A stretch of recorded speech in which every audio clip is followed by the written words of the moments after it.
Assalamualaikum warahmatullahi wabarakatuh. Bagaimana kabarnya hari ini anak-anak? Semoga kalian sehat selalu dan tentunya kalian sudah siap untuk belajar hari ini. Oke, baik, hari ini kita akan masuk di materi kelas 5, mengenal kitab-kitab Allah Subhanahu wa Ta'ala. Bagian 1, perintah beriman kepada kitab-kitab Allah Subhanahu wa Ta'ala.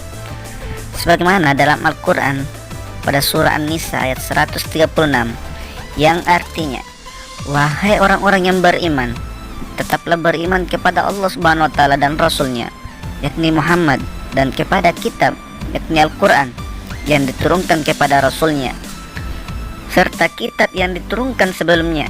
Barang siapa ingkar kepada Allah Subhanahu wa Ta'ala, malaikat-malaikatnya, kitab-kitabnya, rasul-rasulnya, dan hari kemudian, maka sungguh orang itu telah tersesat sangat jauh. Allah Subhanahu wa Ta'ala menyuruh manusia beriman kepada kitab Al-Quran dan kitab-kitab yang diturunkan kepada para rasul sebelumnya. Jika tidak beriman kepada kitab-kitab itu, maka orang itu tergolong orang yang sesat. Bagaimana cara beriman kepada kitab-kitab Allah Subhanahu wa Ta'ala itu? Caranya dengan meyakini bahwa Allah Subhanahu wa Ta'ala telah menurunkan kitab-kitabnya kepada para rasulnya melalui malaikat Jibril.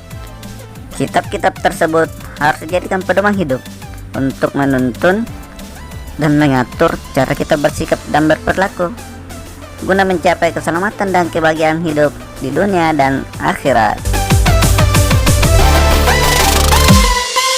Bagian 2, nama-nama kitab Allah Subhanahu wa Ta'ala. Allah telah menurunkan 4 kitab suci serta beberapa suhuf yang diberikan kepada nabi dan rasul yang berbeda zaman dan umatnya. Semua kitab suci dan suhuf tersebut diturunkan oleh Allah Subhanahu wa Ta'ala kepada para nabi dan rasul untuk dijadikan sumber kebenaran dan petunjuk untuk memperoleh keselamatan dan kebahagiaan dunia dan akhirat.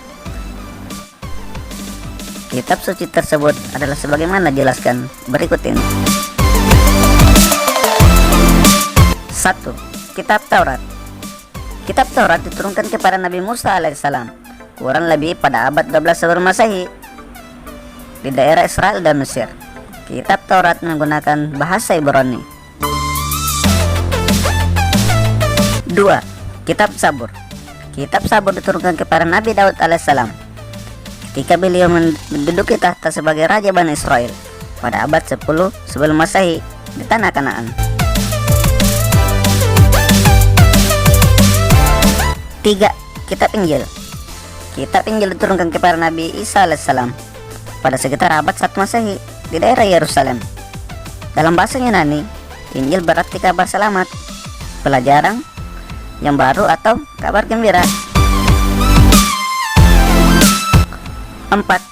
Kitab Al-Quran. Kitab Al-Quran diturunkan kepada Nabi Muhammad SAW pada abad 6 Masehi di Mekkah. Peristiwa turunnya ayat Al-Quran atau dikenal dengan Nuzulul Quran terjadi pertama kali ketika Nabi Muhammad SAW menyendiri di Gua Hira, Mekkah. Turunnya Al-Quran menandai awal diangkatnya Nabi Muhammad SAW sebagai Rasulullah atau utusan Allah Subhanahu wa Ta'ala. Usia beliau saat itu genap 40 tahun.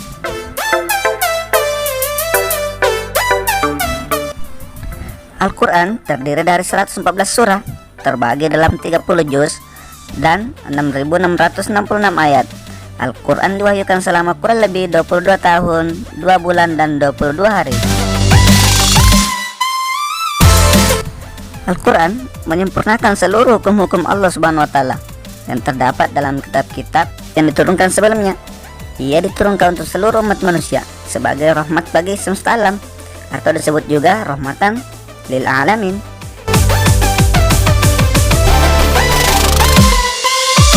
Oke anak-anakku, sekian penjelasan dari saya. Mudahan bisa dipahami. Lebih dan kurangnya mohon dimaafkan. Wassalamualaikum warahmatullahi wabarakatuh. Dah.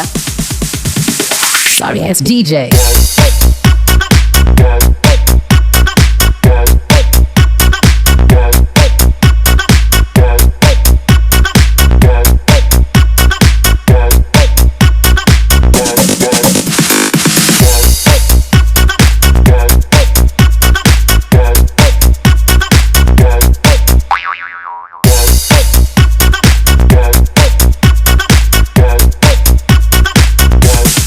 You can get some.